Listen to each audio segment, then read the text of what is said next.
72% of all Canadians believe that the tax burden is far too high. You can't make a buck without the government snooping down on our pockets. With inflation at all-time highs and average wages being stagnant, losing a significant portion of your hard-earned money to taxes is excruciating. If you feel like you're fighting a losing battle with the tax man, it's time you take action and start investing in RRSP. To learn everything there is about RRSP, as well as misconceptions and mistakes to avoid, make sure to watch till the end. My name is Noah, and I help people understand personal finances and investments. If you're interested in learning how to take control of your money and achieve financial freedom, like this video and subscribe to my channel to see more videos like this one.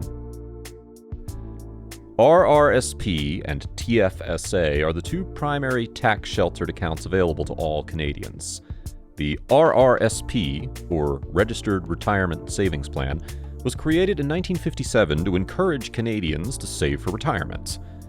When you put money into an RRSP, you can deduct that amount from your income on your taxes. This means you'll pay less in taxes in the year you made the contribution. Now, unfortunately, for obvious reasons, there's a limit on how much you can deposit into your RRSP in a given year. This is known as your contribution limit. Unlike TFSA, the RRSP contribution limit is different for everyone. The Canadian Revenue Agency, or CRA, calculates your RRSP deduction limit as 18% of earned income you reported on your tax return in the previous year. The unused contribution amounts are then carried forward to upcoming years. You can find your limit at the bottom of your Notice of Assessment. The money in the RRSP grows tax-free, which means you don't have to pay taxes on the interest or any gains you make on the investments as long as it stays invested in RRSP. The name savings plan, however, is a little deceptive. Using RRSP as a savings account means that your money will earn a minimum interest rate of around 1 to 2%, which in today's market can't even offset inflation. To realize greater gains, you must invest your funds into high-yielding securities. Later in this video, I'll discuss what investments make the most sense to hold in your RRSP. Now, to open an RRSP account, you must be a Canadian resident under the age of 71, file income taxes in Canada, and have some form of income. Unlike TFSA, there's no minimum age to open an RRSP. If you're 16 and earning, you can open an RRSP. When you make withdrawals from your RRSP, the amount withdrawn gets added to your income in the year of withdrawal, and you will be taxed on it. In other words, RRSP allows you to defer paying taxes on some of your income. Now, you may be asking, well, what's the point? I won't be paying taxes today, but I will in the future. Well, let me explain. In Canada, income tax is progressive, which means as your income increases, your tax rate increases as well. The federal government and each province have their own tax brackets and rates. Now, for the purposes of this video, I'll assume you're familiar with how tax brackets work. If not, I recommend you watch my video on Canadian taxes, which I linked in the description. Since provincial tax rates vary depending on which province you live in, we'll only use federal taxes to understand this further. In real life, you'll be paying both provincial and federal taxes. Let's assume you make $50,000 from your job in 2023. This will put you in the first tax bracket, and you'll have to pay 15% tax on your income. Let's say you get promoted and you're now expected to make $70,000. This puts you in the second tax bracket, which means you'll be paying a higher tax rate. This is where you can use RRSP to lower your taxes. If you contribute $20,000 to your RRSP, you can deduct this amount from your total taxable income. As a result, you'll fall back into the first tax bracket. Even though you're making $20,000 more than before, your tax rate will stay at 15%. In the future, when you withdraw funds from your RRSP, the amount of the withdrawal would be added to your taxable income. By contributing to an RRSP during your high-income years and withdrawing the funds during your low-income years, such as in retirement, you can stay in a lower tax bracket both when depositing and withdrawing. On top of this, you don't have to claim your RRSP contributions in the same year. You can start contributing to RRSP right away, but then you can wait to claim the deductions in upcoming years if you'll be in a higher tax bracket then. By doing this, you might be able to lower your tax bracket and keep more money to yourself. Now, there are a few exceptions where you can make withdrawals from RRSP without paying any taxes. The Home Buyers Plan allows first-time home buyers to withdraw up to $35,000 completely tax-free from their RRSP to purchase or build a qualifying home. The Lifelong Learning Plan allows individuals to withdraw up to $10,000 per year to a maximum of $20,000 from their RRSP to finance full-time education.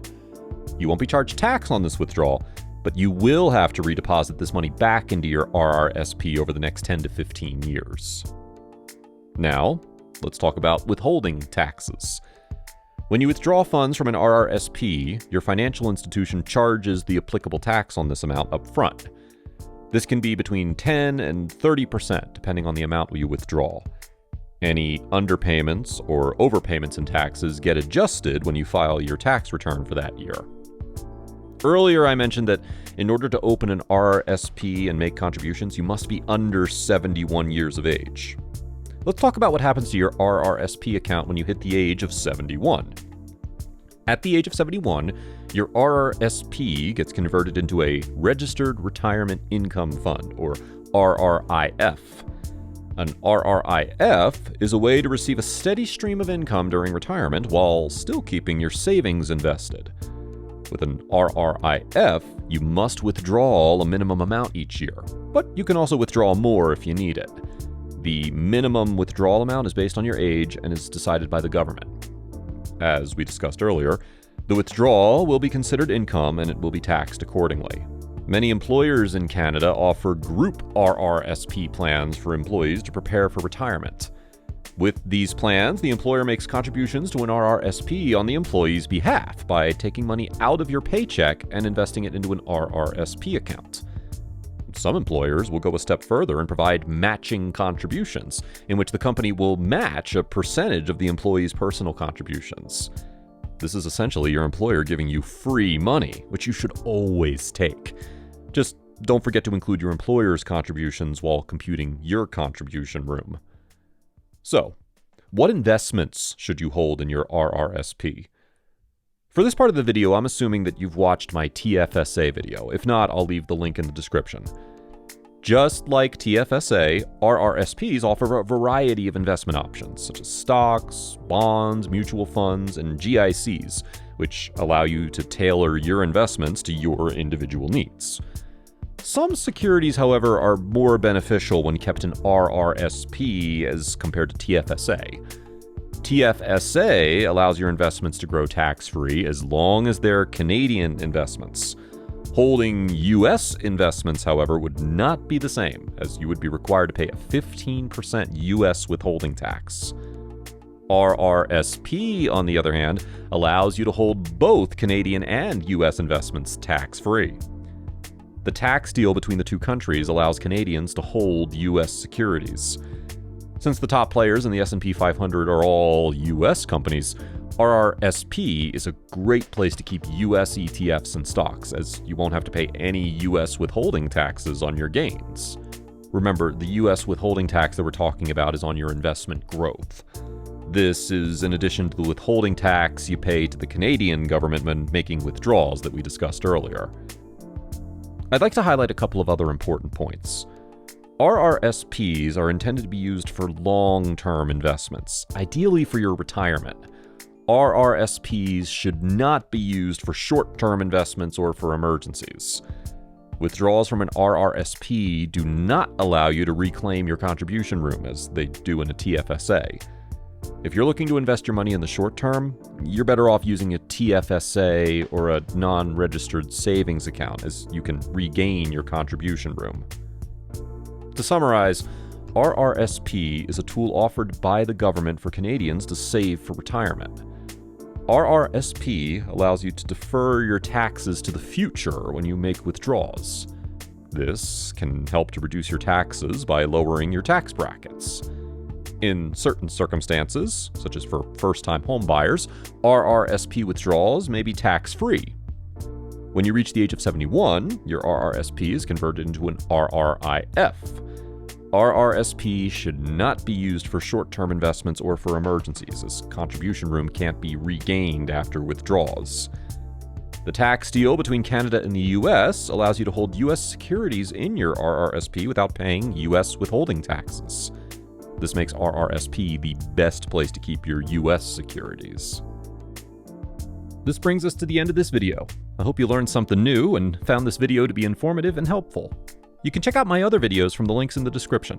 Please subscribe to my channel and hit the bell icon so you don't miss out on any of my future videos. Here are my other social media platforms if you'd like to connect. Thanks for tuning in, and see you in the next video.